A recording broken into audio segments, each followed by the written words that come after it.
There's nothing more exhilarating than pointing out the shortcomings of others, is there? This video was made possible due to those who support me on Patreon.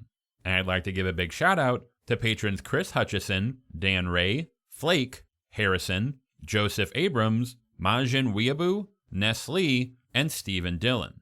Thank you all for your support.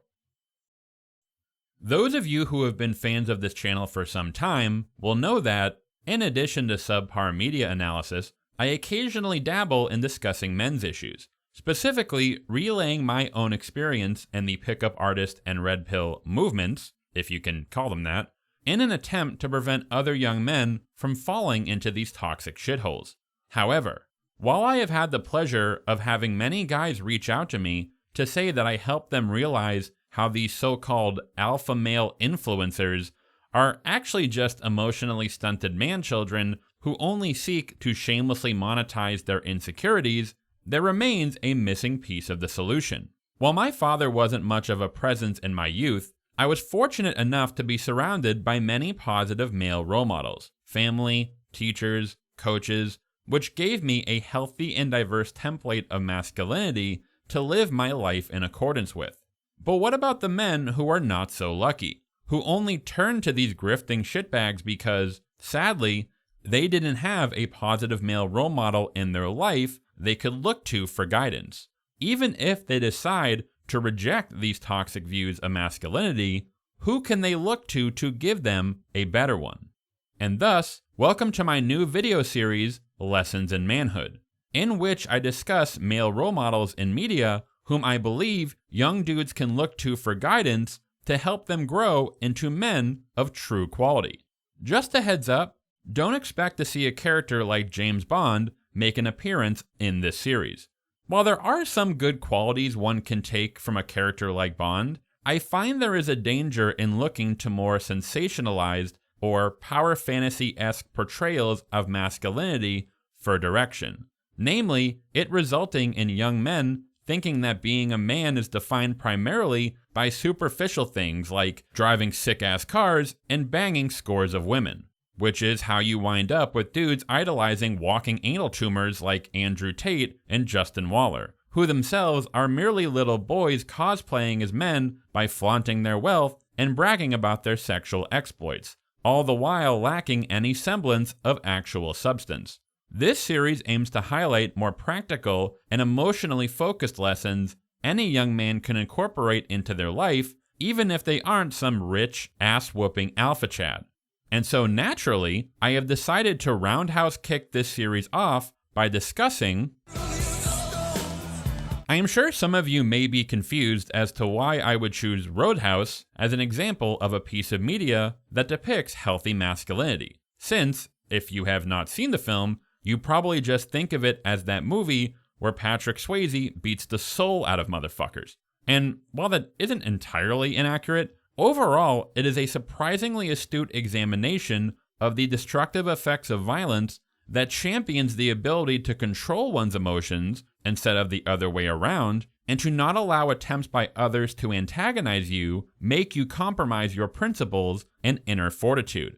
Case in point, let's take a look at the film's opening scene, in which we see how professional head bouncer, or cooler, James Dalton, handles an altercation with a pair of belligerent bar buffoons. While Dalton initially attempts to resolve the situation in amicable fashion, allowing the two idiots to walk out of the club on their own accord, one of the men attacks Dalton with a knife, and then challenges him to a fight. Dalton appears to accept said challenge as he follows the two morons outside, the other bouncer standing back as Dalton approaches the two men, them egging him on, enticing him into a fight, as Dalton readies himself for the impending battle and prepares to strike. Now, I don't need to tell you what happens next. This is clearly the part where our hero demonstrates his combative prowess, where he easily beats the shit out of these two chodes, thus proving to everyone watching, including we the audience, that he is the fucking man. But instead... So here we are, let's go. Come on, hotshot, come on, let's do it. Go, dirtball, where you going? Hey! I am sure many of you who have not seen the film might be a bit surprised by this. I know I was when I first saw it. Why would the writers make our hero look so scared and weak right out of the gate?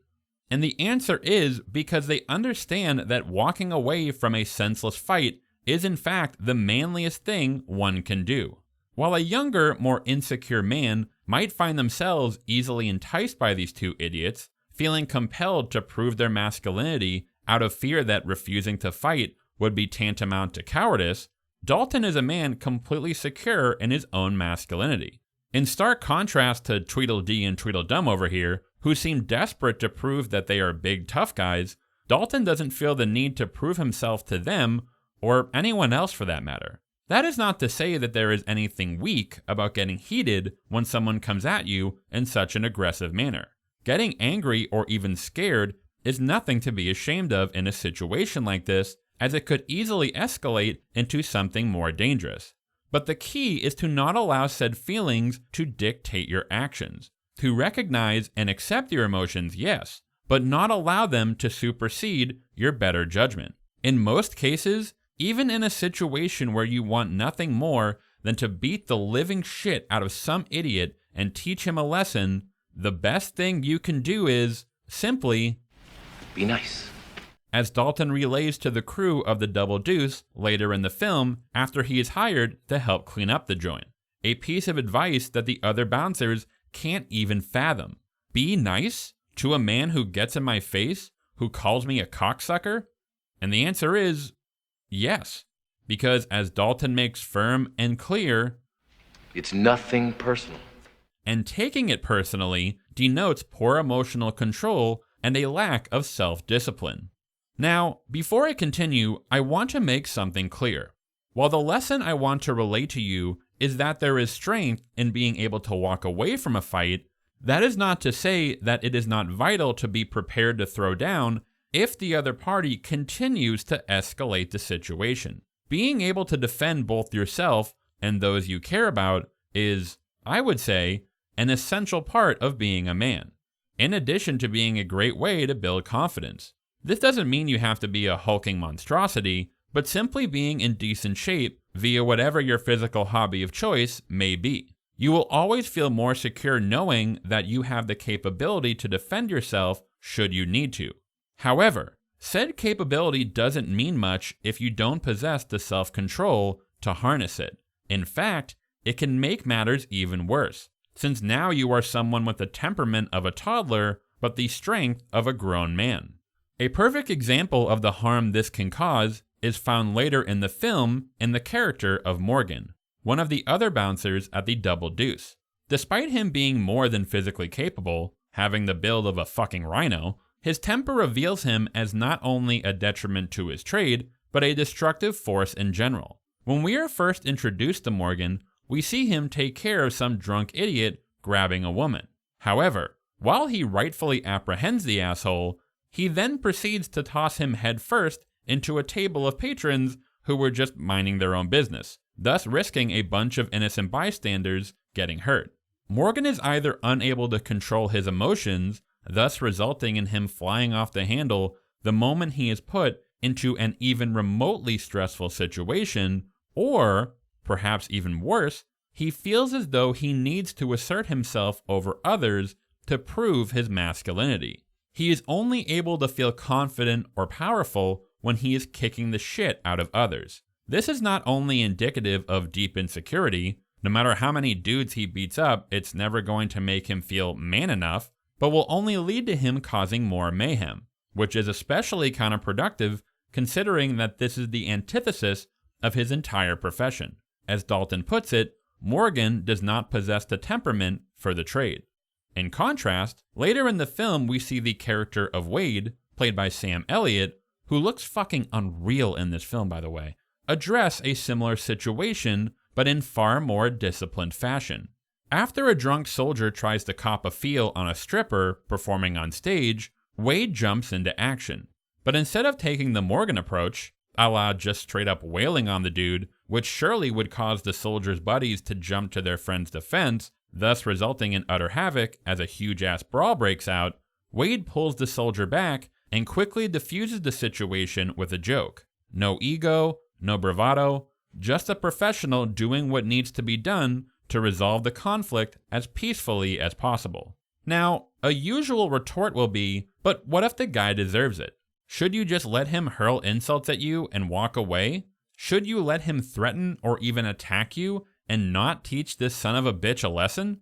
And the answer is, if possible, yes. Always avoid conflict. Never engage beyond what is necessary. I know for a lot of young men, this is a difficult pill to swallow, but what you have to understand about people who bring about conflict like this is that not only do they themselves possess a dearth of impulse control and a lack of emotional management, but often these are people who have nothing in their life worth living for, who are so angry or dissatisfied about their place in the world that they lash out like immature children. As a man, you likely have people in your life you care about, who love you, and, most importantly, who depend on you. You cannot afford to put that at risk by letting some moron pick a fight with you, you winding up in prison after beating their ass, or having them pull out a knife or gun and killing you over nothing. People like this, who have nothing to lose, have no problem throwing away their life over some bullshit, and they sure as hell have no qualms about taking you with them. A lesson that Dalton was forced to learn the hard way. We later learned that Dalton previously had relations with a woman who, unbeknownst to him, was married. Upon this discovery, the husband pulled a gun on Dalton, and, in response, Dalton ripped the man's throat out, killing him. Now, as Wade relays to him, and I think we can all hopefully agree on, defending yourself against a man who sticks a gun in your face is all fine and dandy. However, it is clear that, despite the killing being justified, this doesn't change the fact that, because the husband didn't have the emotional control to realize Dalton wasn't at fault for sleeping with a woman he didn't know was married, Dalton must now live with the guilt of his death for the rest of his life. Contrary to popular belief, or what you might see in movies, or if you're one of those dudes who constantly fantasizes about being an action hero, like those fucking unhinged dudes who daydream about someone breaking into their home so they can heroically gun them down, thus leading to their wife and kids finally respecting them, violence is rarely, if ever, all that satisfying or triumphant. Anyone who has actually been in a real-life violent situation will tell you no different. Furthermore, it is also possible that Dalton is so distraught not just because he killed the man, but because he wonders if there could have been another way. Given his skills and capabilities, could Dalton have disarmed the man without killing him? Maybe Dalton knows that he allowed his emotions to get the better of him, and that killing the man was as a result of him losing his cool as opposed to it being necessary. And he fears that if he begins to lose the discipline that allows him to keep his emotions in check, what's to stop him from becoming unhinged? Which is exactly what we see come to pass as the film continues. After being constantly antagonized by Wesley, a local crime boss who torments the innocent townsfolk, Dalton begins to lose his composure, becoming more erratic and unpredictable. Both Wade and Dalton's love interest Elizabeth showing concern for him, the latter calling Dalton out, saying that his gripe with Wesley isn't just about protecting the townsfolk, but rather satiating his own desire for revenge. We see the philosophy Dalton has chose to live his life in accordance with begin to crumble, his emotions getting the better of him, leading to him killing one of Wesley's henchmen, Jimmy, in the same fashion that he killed the other man. However, despite our fear that Dalton will lose sight of who he is, come the film's finale, when he has the chance to take vengeance on Wesley for all that he has done, Dalton is ultimately able to control his rage in the moment and refuses to land the killing blow. Him realizing that allowing his emotions to dictate his actions is a fool's errand and will only lead to him losing everything he holds dear. Now, granted, the film isn't exactly the most, thematically consistent. Its message of anti-violence just a tad undermined by the fact that it ends with the summary execution of Wesley by the other townsfolk. Regardless, all in all, Dalton is a fantastic role model for a young man to aspire to. A man who is fully capable of defending himself and others, yet has the discipline to control his capability for violence and only use it when absolutely necessary, to not allow his emotions to get the better of him, to keep a cool head and clear mind even in potentially deadly situations, who is confident in his abilities and does not feel as though he has to prove his masculinity to others, and finally, who understands that walking away, instead of being a sign of cowardice or weakness, can in fact be a sign of strength and security. Now, as a final note, there is something I unfortunately feel I must address. One of my biggest peeves about most manosphere content is that, despite it claiming to be about focusing on men's self-improvement, the vast majority of it ultimately devolves into just shitting on women. Trying to become secure in your own masculinity by seeking the validation of women is putting the cart before the horse. If you want success with women, you first need to become a man of worth. However, as I understand that we live in a world that constantly bombards men with the idea that their worth is almost entirely dependent on their success with women, I do feel the need to address a common retort to the lesson discussed in this video, which is, sure, I might have no interest in entertaining some asshole by getting into a stupid brawl, but what if there are chicks watching? What if they see me walking away as a sign of cowardice? What if they mistake my self-discipline as me just being a pussy? Contrary to what any grifting dipshit on YouTube says, the idea that most women are somehow turned on by a dude acting like a belligerent, violent toddler is complete and utter bullshit. That is not to say these women don't exist, but like dudes who feel as though they need to pick fights with others in order to feel like big, strong, manly boys, it is simply a sign of emotional immaturity. The idea that a woman who is actually worth your time would be appalled by you deciding to be the bigger man and not get into it with some stupid asshole is utter fantasy. Case in point, take Elizabeth. Again, it is not as if Dalton is a coward.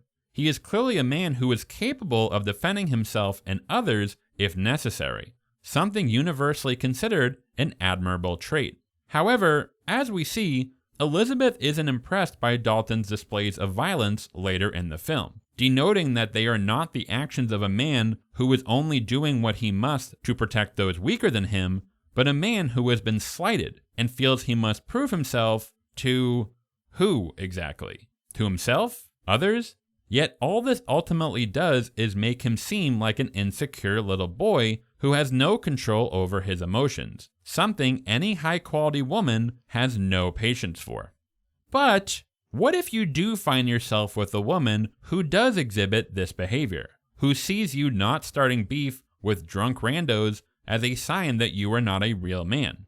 I am so glad you asked. This is a poll. Now, go to your local hardware store and purchase one, and make sure it is at least 10 feet long. And anytime you come into contact with one of these women, put that motherfucker in between you two and do not even think about getting an inch closer to that crazy bitch. You know, this the kind of chick who like to pick a fight in a bar and say some shit like, you know, my boyfriend will kick your ass. And then while you stand there like, what? Regardless of what she may say, this is not a woman who cares about you, as she does not prioritize your own personal safety. Any woman actually worth your time would never want to see you in a situation like that, let alone purposely put you in one. The only reason dickheads online say all women are like this is because these low-quality crazy bitches are the only ones who they end up being able to attract. Don't be one of these idiots. Don't be a Morgan. Be a Dalton.